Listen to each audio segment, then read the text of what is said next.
An amazing day, beautiful Atomians. Yung boses ko po, fresh from South Korea. Okay? Kaya ganito, namamalat ako sa sobrang saya namin last week sa ating Korea tour. So, I have mixed feelings today because this is my first time to share my Atomy vision in a bigger crowd. Lalo-lalo na, national po, na napapanood ninyo ang aking vision na dati, mga partners ko lang or yung CAP group lang ang nakakarinig. But I hope I will be able to inspire you with the learnings that I have from my journey. So once again, I am Christian Laksina Santo Domingo, standing proud to be one of the Sharon Rose Masters of Atomy Philippines from Baguio Cap Center. Atomy actually gave me a very beautiful opportunity to unlock my potential. So sa ano nga ba yung buhay ko before Atomy? I am a psychology graduate. But I took education units. That's why I decided to take the licensure examination for teachers. So I was a guidance counselor and a values education teacher sa isang prestigious private high school in Dagupan City, Pangasinan. But at the start of my second year of teaching, I had to leave. Bakit? I was invited to work in South Korea. So I stayed in Suwon City in Gyeonggi Province for more than a year. So hindi po ako nagtagal doon, but I had so many beautiful memories in Korea at kasama po doon yung masasarap na pagkain. I'm sure everyone agrees that Korean cuisine is one of the best. And aside from that, the people in the church really treated me very well. At saka, doon ko natuklasan yung paiba-ibang kagandahan ng sceneries as the season changes. So yun po ang pabaon ni Korea sa akin. But for me kasi, I found it more fulfilling and meaningful to be teaching young minds while directing them. So I have to go back here in the Philippines, and then the old school that I worked in, they welcomed me again. So I had to work there, and after a few years, doon na rin po ako nag-asawa. And then, in 2009 of January, nanganak po ako sa aking panganay na anak, at doon na rin po nagsimula yung journey ko bilang full-time homemaker. Diba, kung minsan, we still hear that criticism na bakit niya iniwan ang trabaho niya to be a full-time homemaker. Me too, minsan nalulungkot ako, but I don't regret it. The 10 years na I spent to be with my children in their formative years, hindi ko pinagsisisihan yan. Yung ipagtahi mo sila ng kamay, using your hands sa mga costume nila, and then cooking their food. That's why na-train ko din yung mga anak ko na kumain ng gulay, ng prutas, ng seafoods, hindi lang yung meat o kaya yung mga frozen foods. So natutuwa ako na naibigay ko din ang lahat-lahat ko dahil ngayon naman halos inukuha ng Atomy yung oras ko. And 2019, I'm not sure if you experience this, na pagka full-time housewife ka, ikaw yung naghahatid ng mga anak mo, kuminsan nakikitambay ka dun sa school, and then napansin ko sa sobrang closeness ng ibang mga magulang, minsan sila na yung nag-aaway-away. Kaya ako yung umiiwas, pumupunta ako sa mga coffee shop na mag-isa. And then I ended up attending one morning meeting in Atomy. So sabi kong ganun, uy, bago to. Instead na doon ako tumambay dito na lang. Hindi pa ako gagastos doon, sabi ko. So, when I started joining the seminar, may nagbago. Okay? When Atomy came into my life, everything changed. And actually, the drama and the action started dito. Because my life was mundane. Parang ang boring ng buhay ko. Uuwi sa bahay. Ano po ba ang trabaho ng isang nanay? Kung minsan, nurse ka, doctor ka, teacher ka, janitor. Kung minsan, magiging tubero ka pa or electrician. At ang pinakamahirap magiging nanay, bawal magkasakit ang nanay. Di po ba? And so when my house help left, medyo nahirapan din akong mag-adjust. Pero sabi ko nga nung dumating si Atomy, bakit na kaya kong gawin? Kasi may iba may something na ibinigay si Atomy para sa akin that I have to juggle my time very well. Now, ang una kong product na na-enjoy kay Atomy, yung toothpaste lang. Yun at yun lang yung binabalik-balikan ko. So, from a regular consumer, I became a smart consumer. Unti-unti ko nang pinapalitan ang aking mga produktong ginagamit. So, from an ordinary user, naging crazy pusher na po ako. Now, I have to be honest that the first reason na sabi ko, sige nga, seryosohin ko nga si Atomy, dahil gusto kong bumalik sa Korea. Gusto kong makapasyal muli sa Korea because since I work, siguro yun din yung nararamdaman ng karamihan na pag nasubukan nyo pong kumita ng pera, alam nyo kung gaano kahalaga ang pera. And since my husband is the one providing for us, nahihiya ako na humingi ng pang-Korea ko sa kanya. Kaya sabi ko, ito siguro yung ticket para makabalik ako sa Korea. And then iba pa rin kasi yung pakiramdam na pinagpaguran mo yung pang-Korea mo. Okay, so dyan po, from a simple wish of touring Korea again, and then I started to create big dreams here in Atomy. Just like what we have here in the company. Saan nga ba nagsimula ang company? Nagsimula sa pangarap ng ating CEO or our chairman. So, our dreamer, our Mongsang, yung simpleng pangarap niya, it is what we are enjoying globally. Iisang tao ang nangarap, pero ilang milyong tao ang apektado ng pangarap niya na to. Now, I was at first a dream maker. Life scenario. Isulat daw yung pangarap. Sabi ko, why do I have to do this? Why do I have to write it? Why do I have to stand and share my dream? Parang nakakahiya yata. And now, this is also our company slogan this year. Words over matter. There is power in words. Kasi sabi nga sa Success Academy natin last year, word is God. So yung power ni God nandun sa bawat salita na sinasabi natin, isinusulat natin sa life scenario. And I'm so happy na unti-unting nagkakatotoo yung mga isinusulat ko sa aking life scenario. Now, hindi na lang po ako isang parang dahon na tinatangay ng agos or tinatangay ng hangin kung saan-saan.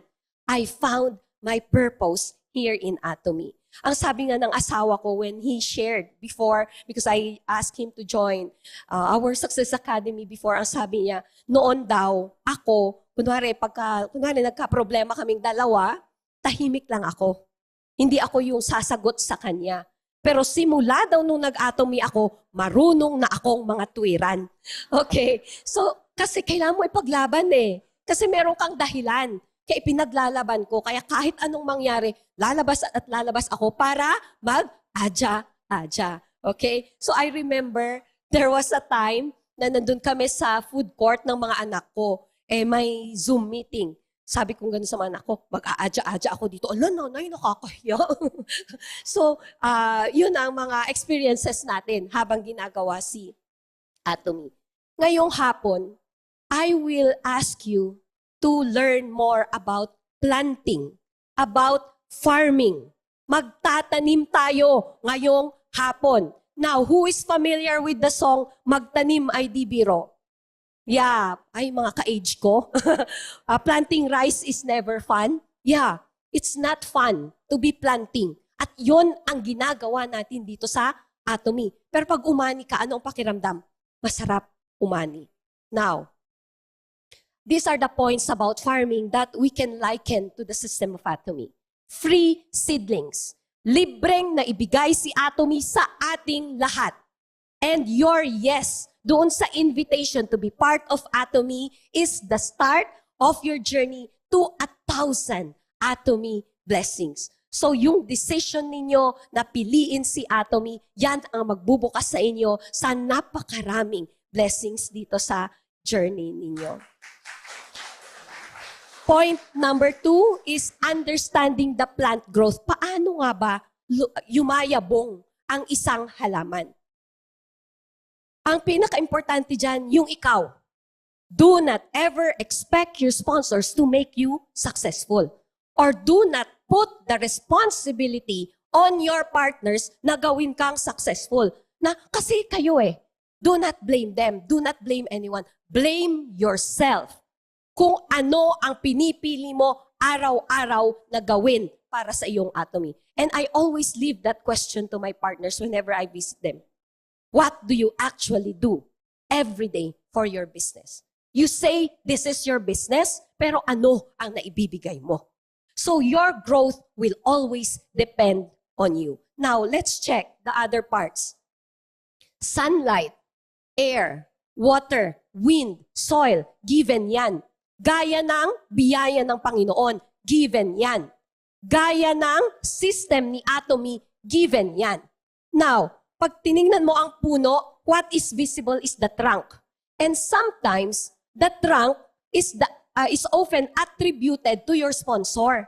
Kung ano yung nakikita nila na ikaw is attributed to your sponsor. Magaling kasi yung sponsor mo. Pero, saan ba talaga nanggagaling ang lakas ng isang puno? That would be from your roots. Yung ilalim mo. Kung hindi malalim ang iyong roots, you will be easily swayed. May nakita ka lang na isang MLM, ay doon na lang ako. Doon na lang ako. So you have to dig deeper here. Now, kagaya ng ugat na nasa madilim, nasa malamig na lupa, may mga paghihirap tayo na hindi nakikita ng lahat. Hindi nakikita ng lahat how you deal with your partners, how you care for your partners. The rejections that you get, yung mga takot ninyo na madadala ko kaya yung mga partners ko doon sa pinapangarap ko para sa kanila. Yung persistence ninyo na kahit na pagod kayo, laban pa rin. Yung adya-adya pa rin. Yung mga nakakapagod na pagbiyahe-biyahe ninyo. The criticisms that you get, tama ba yung ginagawa mo? Worth it ba yung ginagawa mo? Yung pananampalataya ninyo sa Diyos. At ito yung isang nagiging question ko sa ating mga Pilipino. Yung sinasabi natin na we are very religious, but I think we are more on being fatalistic. God provides. Diba? Bahala na ang Diyos. Hindi, ang Diyos, He provides. Pero tayo pa rin ang maghahanap, tayo pa rin ang magpapagod. Maraming salamat po. Now, your faith should be an active faith. You have to involve yourself dyan sa faith na sinasabi mo, na naniniwala ka sa Diyos. Now, the sacrifices that you are giving, na may birthday yung anak mo na miss out mo. O kaya birthday ng magulang mo, hindi mo ma-attend dahil meron kang kailangang asikasuhin. Yung mga pagdududa mo, kung totoo nga ba ito. The hard work that you are giving, late nights. And I recall, I shared this in my speech, na there was a night na tuloy-tuloy kasi, ewan ko, bakit tuloy-tuloy yung 3 tawag na ang hinihingi nilang advice is paano daw nila inumin yung mga supplements. Okay? At saka yung mga sitwasyon, paano nila i-take yung supplements. So, nagdi-discuss ako. When I ended my last call, sabi ng aking asawa, aba, nakakagulat yata, hindi ko alam, doktor ka na pala ngayon. Yun yung isang nakakatuwa dito, na when you get to listen to the experiences that we share here sa mga testimonies, sa mga lecture, you get to be familiar with the things, the beautiful things that we have here in Atomy. At masaya mo ding ikukwento sa iba. Now, the discipline that you give to yourself, na gusto mong gawin yung matulog na lang, pero gigising ka para mag-adya-adya. Yung pwede mong sabihin na hindi busy ako, kaya hindi ako makakapunta dyan sa inyo. Pero pipilitin mo pa rin na yung namamalat ka, pero magle-lecture ka pa rin. Or the risks that you are taking every day. Meron kang mas malaking pangarap over all the minor, mga hassles. Mas malaki kasi ang pangarap natin. Now, the planting design. Sino po ang may orchard dito or may pataniman? Di ba meron yung mga design na dapat may certain distances may mga halaman na pwede nating pagsamahin at may mga halaman na hindi natin pwedeng pagsamahin. Now, there is also a design in our system na dapat huwag mo paghiwa-hiwalayin yung mga magkakakilala sa system mo. Hindi, this is one thing that I will never forget about the advice of my sponsor, si Sir Sen. Kasi meron akong isang linya na very strong. Tapos yung isa, halos naghihingalo yung isang linya ko. So sabi ko, Sir Sen, can I register my, he is a town, kababayan ko. Pwede ko ba siyang i-register na lang dito sa Baguio line ko? Sabi ko ganun sa kanya. And then what was his reply? If you are concerned only about your short-term commission, then put that person sa Baguio line mo. But if you want that person to grow better, to grow faster, to succeed with you, and you are after a long-term business here in Atomy, then plant where she should be planted. At ganun po ang gagawin din natin na makinig tayo sa mga active na sponsors natin. Sa mga sponsors natin na may direksyon. Huwag ninyong ipilit yung gusto natin. At kagaya ng isang puno, di ba we still have to prune ang isang puno. Ganon din ang ating linya, na pag merong mali, let's try to correct it. Huwag yung ipipilit pa natin. Another one is the crop rotation. The crop rotation increases fertility and biodiversity. But in a challenge, kung yung inuulit-ulit mo, yung mga taong kinukulit mo, baka mapagod at umalis sila. So dapat meron din yung ngayong challenge itong mga tao ang kasama ko. Sa susunod na challenge, ito naman. So dapat you try to do that. Magpasalamat na lang tayo or we are so blessed kung always on the go ang ating mga partners. The next one would be the crop yield. Ito ang binanggit ng ating chairman in one of his lectures. Ang crop yield, unahin ninyong isipin at pagplanuhan gaano kalaki ang lupang pagtatamnan mo at kung gaano karami ang itatanim mo para sa gusto mong anihin. Kung ganyan lang ang garden mo, sinong inaasahan mong kakain dyan? Ikaw o yung kapamilya mo lang? Di po ba? At a limited time. Pero, si Atomy, napakaluwang ng garden. Global pa yan. Di po ba yung pagtatamnan natin, global yan. Ano ang mga itinatanim natin dyan? Kanina, good quality, high quality products at the lowest possible price. Yung business plan na walang tatalo. Yan ang mga itinatanim natin. At bukod dyan, nagtatanim tayo ng pangarap ng bawat partner natin. So, with that crop yield, naalala ko, I think that was 4 Sundays ago, I joined a Sunday worship service na i-share ng aming pastor. Nalilapitan siya ng isang kaibigan niya who owns a 4-hectare farmland. Nagpapahanap siya ng magbabantay daw doon sa lupa niya. So sabi ni pastor, bakit hindi yung mga kakilala mo ang pagbantayin mo? Lahat daw kasi ng mga pinagbantay niya, eventually umaalis din. Sabi ni pastor, sa anong dahilan? It is not worth it. Hindi daw profitable. Dahil kung hindi negosyante ang magbabarat doon sa crop nila, yung masamang panahon ang babarat doon sa pananim nila. Mas gusto na lang daw nila na mag-per day, arawan na trabaho, kesa yung magbabantay sila tapos bigla kokonti rin daw ang babalik sa kanila. And that's one sad reality here in our community. Our country is giving less concern sa ating agriculture. So, eto, going back to Atomy, again, your garden is a global farm. Ang lawak ng pwede ninyong pagtamnan. Okay? Now, iniisip ko, kasi meron yung tendency lalo yung mga first-time attendees, bakit nyo kasi kailangan ng maraming pera? Di ba?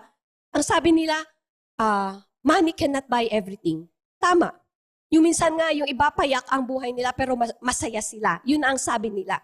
Pero, baliktarin natin. Can happiness buy diapers? Can happiness buy rice? Babayaran ba ng happiness ang renta ng bahay mo? Wala kang sariling bahay. Nahihirapan kang magbayad ng monthly na upa mo. Masaya ka nga ba?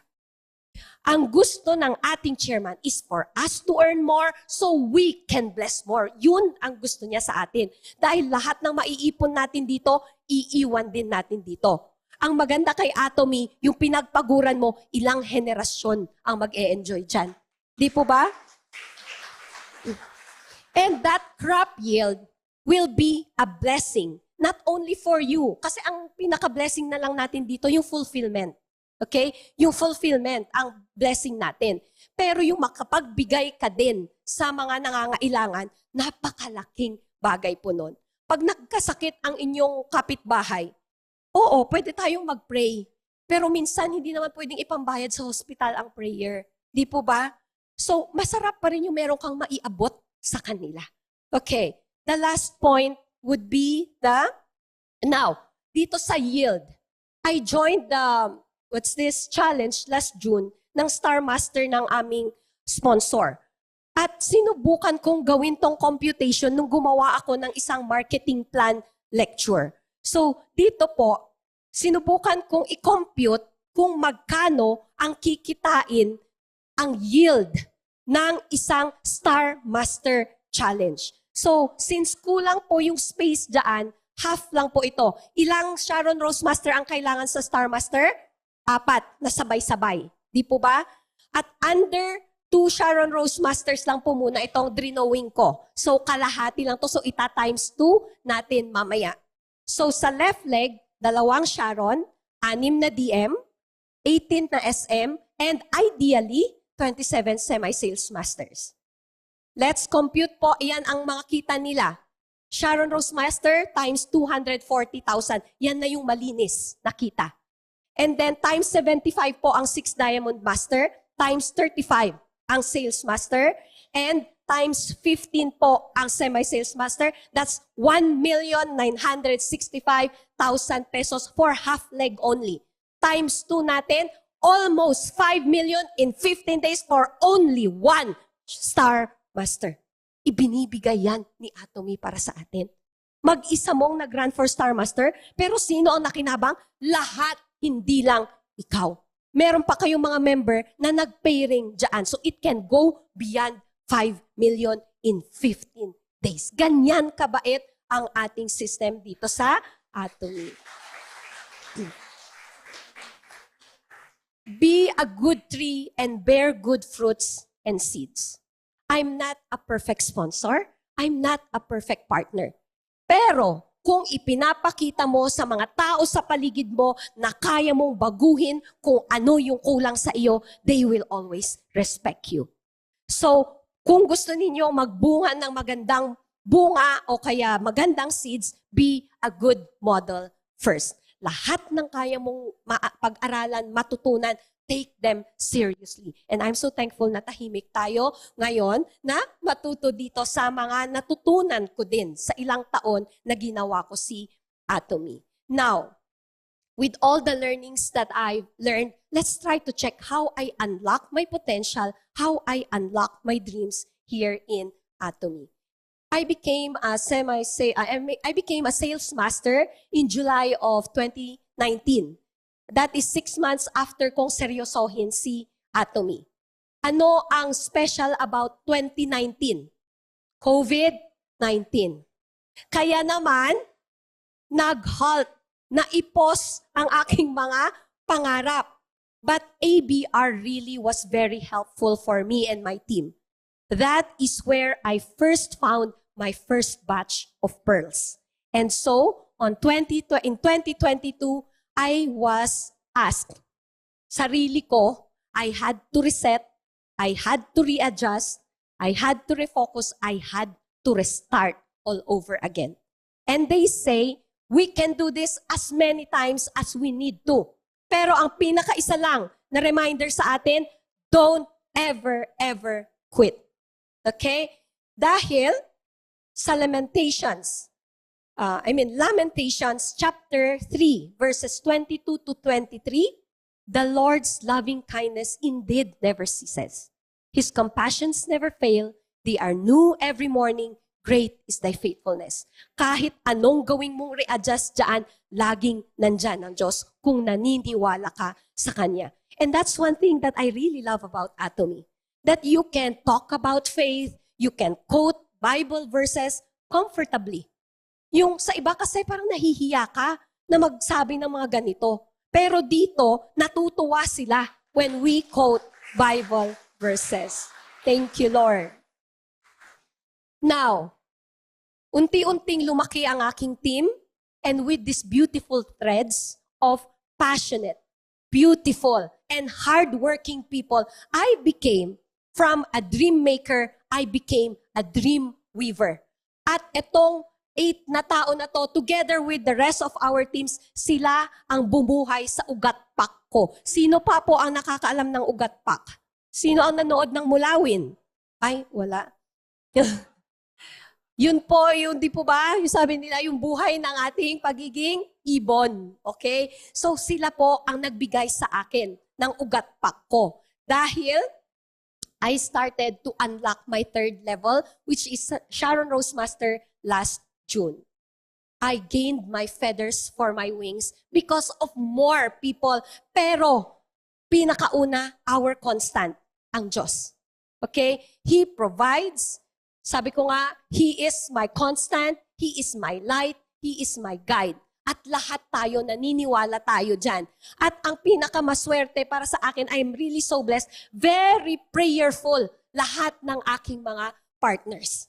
We always pray at nagpapasalamat po ako dyan. And I always give back the glory sa ating Panginoon. Now, I may stand as a Sharon Rose Master. Para sa sarili ko, no. Para sa kanila. Okay? Now, yung pangarap ko na magkaroon lang ng Korea tour, sinurprise ako ng Diyos. Ang pinakaunang binigay niya sa akin, sample muna sa Taiwan. I'm so happy na nakasama ako dyan bago pa matanggal ang Taiwan tour sa list ni Atomy. So, I had amazing experiences there. At syempre, isa sa mga unforgettable experience sa mga tours ni Atomy, yung magpapakabundat ka talaga. Okay? Kasi, ang sabi kasi ng iba, pwede naman akong pumunta ng Taiwan, ng Korea, nang hindi ako mag-a-Atomy.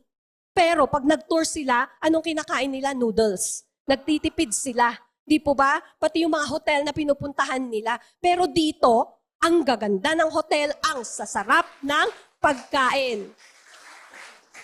And there's one thing that's really different in the Atomy family. You always feel you belong. Yung kahit na wala kang ka-team, nasasama, parang hindi ka nawawala. Atomy people are beautiful people. And I want you to hold on that you are beautiful. Okay, so from Taiwan tour, binigyan ako ng Diyos ng pagkakataon last year to join the Korea Success Tour. Yung alam niyo, nung dumating ako sa Atomy Park, para akong hindi mapakaling babae. I was so giddy and excited na picturean lahat ng mga nakikita ko lang sa video. Na pwede na akong magpa-picture doon. Na sa sobrang excited ko, nakwento ko nga kay Ma'am Zel kanina, hindi ko nakita na may salamin doon nung sinilip ko yung swimming pool na tumakbo ako, na untog ako.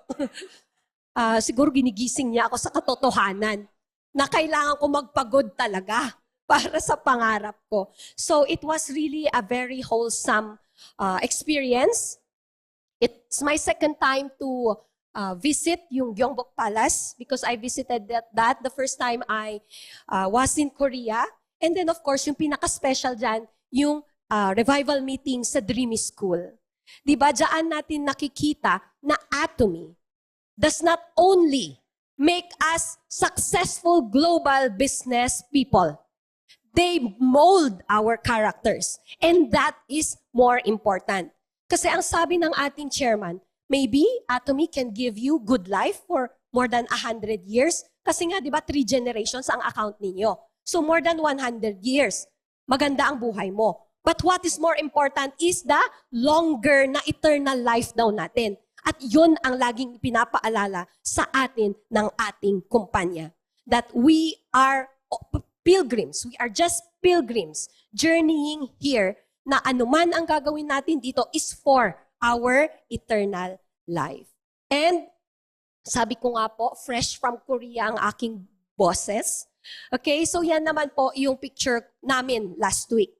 Kung last year, 2x2 yung saya, ngayon 4 kantos. Dahil 6 ang partners ko na kasama ko.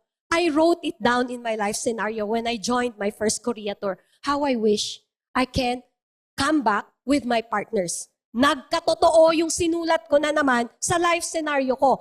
6 ang naisama ko sa Korea.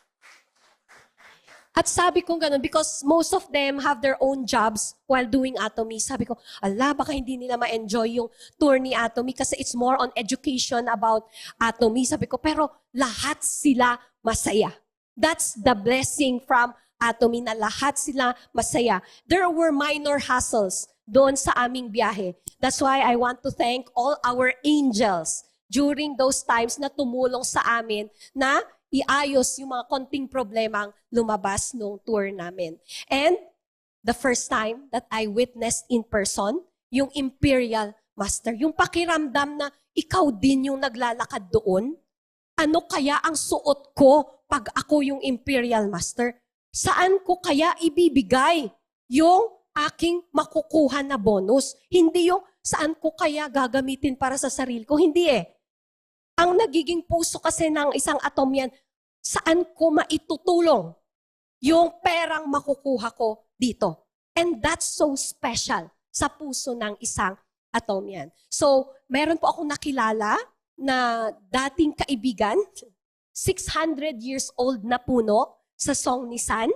Kaya yan po yung nandun din po sa sign ng ating hotel, sabi ni Ma'am Lizelle sa akin, na yung puno na yan is 600 years old. Nabisita namin nung nag-jogging kami ng isang partner ko, si Ma'am Geraldine, in the morning. And then, before we left for Korea, for the Philippines, we had lunch in by the river of Han. Okay?